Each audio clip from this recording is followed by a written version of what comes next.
我们现在介绍的是那个配音跟音效哈、那就在这个魔术棒这个地方的最后一个，点这里，点起来之后，其实这叫即时录音啦、当你点这一颗的时候呢，你可以自己再加旁白进去。我来试看看啦、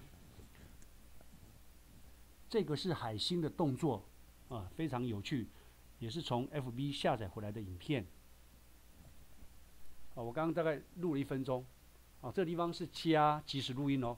那这边有音效，音效当然不是我们做，音效是网络上下载的。这边有什么精选的，这常在使用的，打字的效果，键盘打字效果，我们先点一下吧。还有相机的声音，下载下来，对不对？这边还有一些什么飞的声音这边还有什么跟清脆相关的，要等它一下。这点到都要等它一下，清脆这个要听一下，下载完全情境的啦。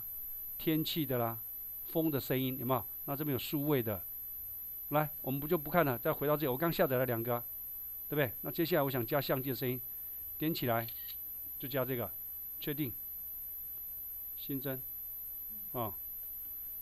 来再过来一点点，新增，再来加个什么相机，添加才算数，好，确定，来播一下吧。我这边录了一下下，刚录了一点声音来播放。这个是海星的动作非常有趣，也是从 FB 下载回来的影片。好，来，那这一段呢，就是我刚即时录音的效果后面有加一些效果，所以这边呢，你可以做即时录音跟加一些特效声音这个，你现在对它操作界面应该比较熟悉的吧？进来不就这几个吗？所以软体其实它有它的规则性慢慢摸就习惯了。